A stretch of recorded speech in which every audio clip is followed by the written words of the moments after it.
Ai rồi cũng viết cho riêng mình một câu chuyện thanh xuân thật đẹp, để rồi trong những ngày mệt nhoài quá đỗi, ta lắng lại tìm về miền ký ức xa xôi. Có những câu chuyện, những kỷ niệm cứ in lại mãi không thôi về một thời ngây ngô, vụn dại. Có những vùng sáng tinh khôi cứ mãi đọng lại trong sâu thẳm tâm hồn ta. Rồi cứ thế, tình yêu, nỗi nhớ và những cảm xúc thanh xuân tươi đẹp được gửi gắm vào nơi gần gũi, thiêng liêng mà chúng tôi hay gọi là nhà. Một mái nhà lớn mang tên Ban liên lạc đồng hương sinh viên Thanh Hóa, Đại học Kinh tế Quốc dân.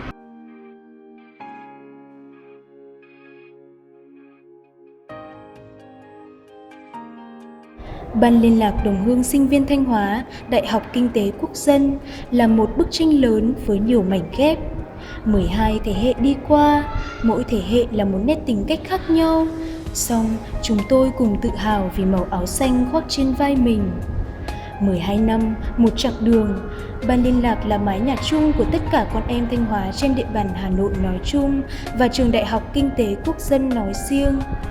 Tự hào là đơn vị đi đầu trong phong trào tập thể của hội sinh viên với những hoạt động tình nguyện thường kỳ và tổ chức các chương trình lớn có quy mô như Đông ấm xứ Thanh, tư vấn tuyển sinh, tình nguyện thực tế, chiến dịch mùa hè thanh niên tình nguyện.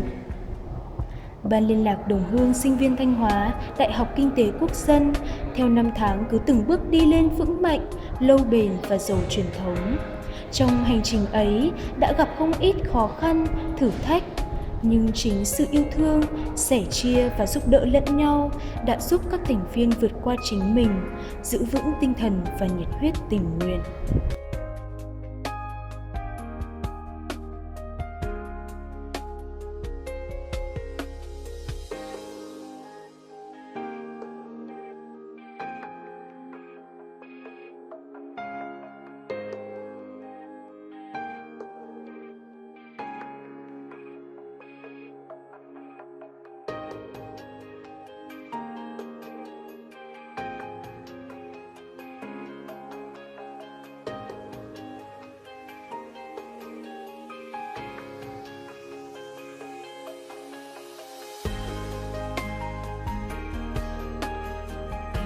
Mùa hè xanh 2016, chúng tôi chọn Giao Thiện, Lang Chánh là nơi dừng chân tiếp theo. Sự tiếp đón nhiệt tình của người dân nơi đây đã trở thành động lực cho những sinh viên tình nguyện như chúng tôi. Các hoạt động tình nguyện liên tục được triển khai như nhặt rác, san đường, vét mương và đặc biệt, Ban liên lạc đồng hương sinh viên Thanh Hóa, Đại học Kinh tế Quốc dân đã kết hợp với Đoàn Thanh niên Cộng sản Agribank làm công trình thanh niên tình nguyện, xây dựng bể chứa nước sạch cho người dân làng Húng với chi phí 10 triệu đồng. Hành quân gần 10 km đường núi, cảm nhận được cái nắng chói chang của núi rừng Lang Chánh.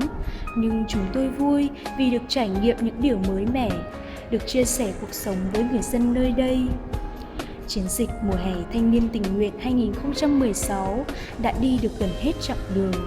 Tuy không dài nhưng đủ để lại trong lòng chúng tôi những tình cảm không thể nào quên. Chúng tôi hy vọng rằng mỗi khoảnh khắc trong chiến dịch mùa hè thanh niên tình nguyện 2016 sẽ trở thành những kỷ niệm thật đẹp đối với mỗi người.